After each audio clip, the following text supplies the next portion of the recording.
Berdasarkan pengalaman saya pengguna Vario 125, khususnya di perawatan, ini sangat mudah sekali. Yang pertama itu, Assalamualaikum warahmatullahi wabarakatuh. Halo teman-teman semuanya, selamat datang di channel Kang Mas Bro. Semoga sehat selalu dan dilimpahkan rezekinya, sehingga sepeda motor impian sudah parkir di halaman rumah. Amin ya robbal alamin. Di video kali ini, kenapa sih Vario 125 masih banyak sekali yang mencari? Artinya peminatnya di tahun 2023 ini masih sangat banyak. Tentunya bukan tanpa alasan kenapa Vario 125 banyak peminatnya. Oke, kali ini saya akan jelaskan mengenai Vario 125 yang memang di kelas 125 cc Matic dari Honda itu hanya ada satu, Kang. Yang lainnya tidak ada, karena yang lainnya adanya seperti Honda Beat, kemudian Genio, kemudian Scoopy itu di kelas 110 cc. Kemudian 125 nya hanya ini modelnya satu-satunya, Kang. Satu-satunya yang di kelas 125 cc yaitu Vario 125 untuk Matic-nya, kecuali nanti ada bebeknya, Kang.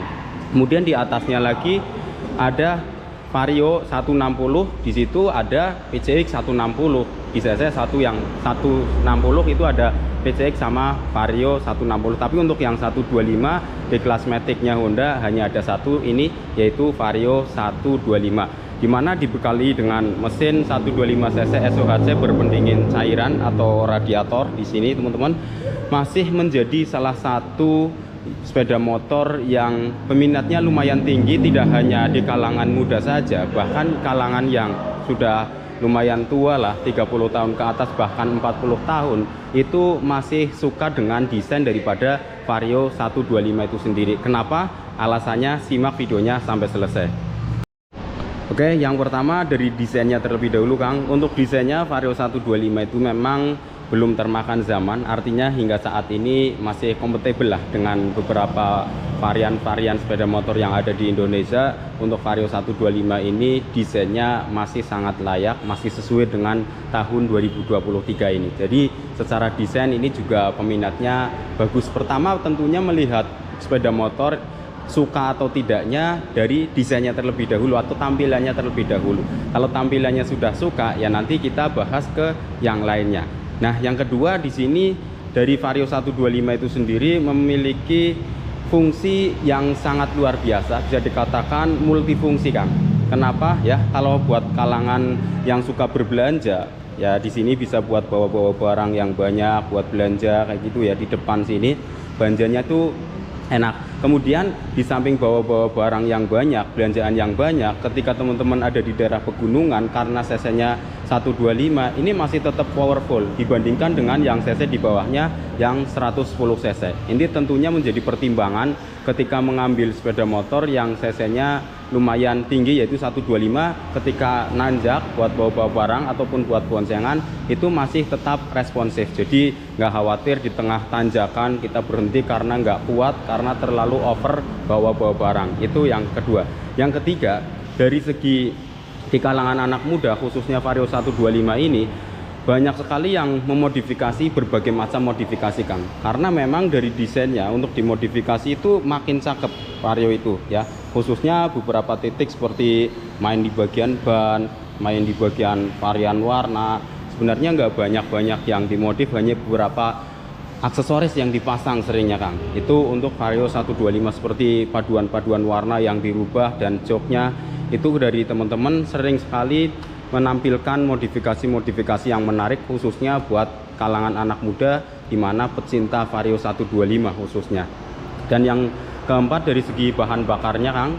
Dari segi bahan bakarnya meskipun dia itu 125 cc, kalau menurut saya cukup irit lah. Jadi dengan performa segitu, dengan konsumsi bahan bakar itu kalau misalkan kita jarak jauh itu bisa sampai 50 km per liternya. Tetapi kalau untuk jarak dekat ya mungkin 40-45 km per liter, Kang. Tetapi kalau untuk jarak jauh ini sudah lumayan bagus, dimana kalau dibandingkan dengan Vario 160-nya sudah sangat jauh sih konsumsi bahan bakarnya. Tetapi tetap tenaganya itu masih dapat meskipun konsumsi bahan bakarnya nggak terlalu boros. Kemudian yang kelima yaitu secara fiturnya, Kang. Vario 125 khususnya tipe tertinggi ini memiliki fitur kelas atas ya, bisa saya katakan fitur kelas atas. Hanya satu yang memang tidak ada di Vario 125 ini adalah hazardnya Kang, nggak ada hazard, jadi belum ada fitur hazard. Tetapi secara fitur lainnya ini bisa kita samakan lah dengan kelas Vario 160, PCX, bahkan ADV itu nggak terpaut jauh dari segi fitur-fiturnya ya. Bisa kita lihat di sini ada ISS, kalau tombol starter sudah tentu ya, kemudian lampu jauh dekat, klakson, dan juga sen. Tapi kalau tampilan di bagian panel meternya ini informasinya lengkap sekali.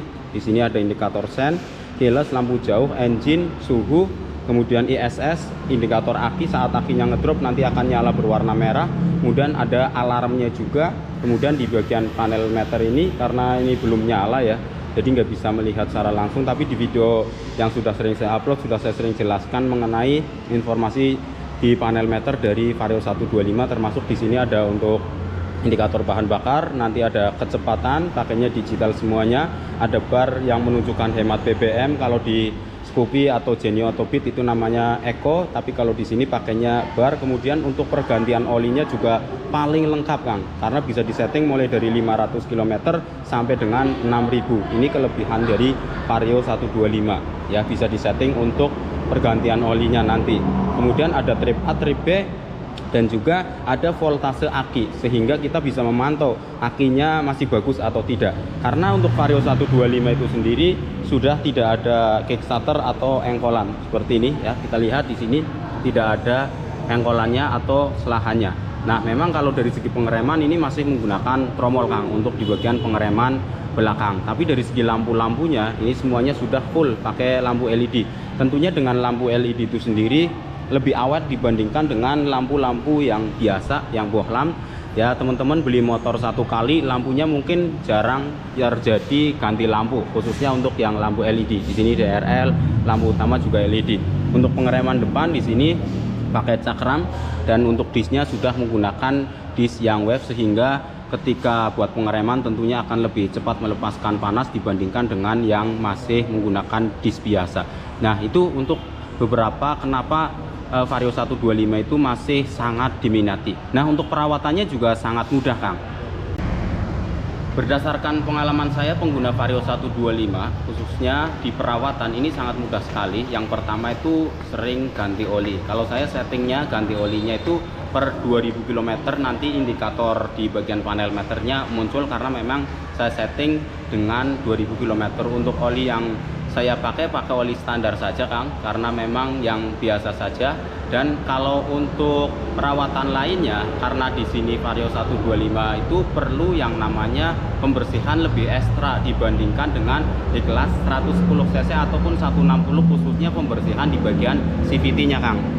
Nah, di bagian CVT-nya itu kalau misalkan sudah berdebu dan kotor itu memang terasa agak greg-greg kayak gitu ya. Tetapi yang saya rasakan ketika dibersihkan dan kalau bisa ya itu dibor juga untuk mangkoknya Kang. Itu saran saya sih ya, kalau pengen pembersihannya nggak terlalu sering di bagian CVT-nya, itu ya dibor untuk di bagian mangkoknya. Karena pengalaman saya sudah dibor sehingga untuk gredeg-gredegnya serta tarikannya tuh nggak ngeganjel di tarikan awal, masih tetap responsif lah di tarikan awal, dan nggak terasa ada getaran-getaran yang saya rasakan sudah dibor itu. Dan untuk pengeborannya memang secara, kalau teman-teman di online itu banyak sekali model-modelnya ya, tapi model-model punya saya ini beda dari yang dijual di pasaran, karena memang saya bor sama mekanik khusus untuk ngebornya. Di situ ada 36 titik dan terbagi menjadi 3 baris modelnya. Di video saya sebelumnya sudah pernah ada untuk proses pengeboran mangkok di Vario punya saya Kang. Jadi ada videonya, tapi sudah lama banget. Kalau misalkan teman-teman mau nyari bisa dikorek-korek sampai ke bawah ya. Nah, itu beberapa perawatan untuk Vario 125. Nah, fitur lainnya dari Vario 125 itu sudah menggunakan keyless, khususnya yang tipe CBSI SSSP warna putih ini Kang. Jadi keyless itu memang sudah terbukti ya keamanannya dibandingkan dengan kontak-kontak biasa. Dan pernah saya tanyakan sama ahli kunci Kang. Jadi ahli kunci keyless, bahkan dia juga ahli kunci immobilizer ya. Saya tanyakan seberapa tinggi keamanan daripada kontak keyless di Honda khususnya. Dan disampaikan sama beliau, keamanannya itu luar biasa dibandingkan dengan kontak-kontak biasa ataupun kontak-kontak apa. Untuk keyless itu memang luar biasa Kang. Bahkan dia juga sudah punya Scoopy yang keyless ya. Jadi informasi ini memang benar-benar luar biasa, kecuali memang malingnya itu modelnya motornya yang diangkut ya. Tapi kalau model jebol kayak gini, bobol keyless, ini sangat sulit Kang. Sulitun warumitun pokoknya. Nah, kemudian fitur lainnya di sini juga sudah dibekali dengan power outlet atau power charger tipe USB ya, sehingga sangat mudah ketika teman-teman mau ngecas. Dan saya ingatkan kembali, ketika ngecas jangan dalam kondisi mesin mati, karena kalau kondisi mesin mati buat ngecas, nanti yang terjadi teman-teman akinya akan ngedrop. Nah, apakah akinya nggak gampang ngedrop nih? Kan nggak ada engkolannya. Kalau aki itu sendiri selama bisa merawatnya itu teman-teman akan awet. Punya saya 4 tahun masih belum ganti aki, baru pajak kemarin Kang, bulan kemarin. Jadi perawatannya itu sebenarnya pada pemakaian. Saat sampai rumah kita itu standar samping mesin mati itu jangan sampai lupa knopnya matiin ya. Itu sering terjadi, itu baru sampai ke rumah karena matiinnya pakai standar samping, ini bagian panel meter masih nyala, lampu-lampu semuanya masih nyala, dan ditinggal setengah jam saja akinya sudah tekor Kang. Nah, itu yang sering terjadi. Kemudian sering terjadi lagi yang bikin aki tekor itu banyak memasang variasi-variasi Kang, variasi yang berkaitan dengan kelistrikan, seperti lampu-lampu atau klakson-klakson yang over ya, tapi masang klakson yang variasi yang suaranya kenceng tapi nggak sebanding ya, harus pasang relay dan lain sebagainya yang sesuai juga. Kemudian kalau untuk misalkan ketika ngidrap seperti itu, solusinya bagaimana? Solusinya karena di sini kan ada akinya ya, ada beberapa solusi sebenarnya. Kalau pertama ngedrop karena kesalahan tadi, itu bisa pakai sistem jumper ya, jadi di jumper dengan aki lain, nanti di starter dibiarin sampai mungkin setengah jam, itu akan terisi kembali akinya. Kemudian yang kedua, dilepas akinya, dicas, meskipun ini aki kering tapi nanti bisa dicas Kang. Setelah dicas dipasang lagi. Nah, kalau dicas ternyata di sini nanti voltase akinya sudah di bawah 10 atau 11 ke bawah, biasanya di angka 11 itu pernah ada ya, 11 itu sudah merah sih. Jadi yang bagus kan 12 volt ya Kang.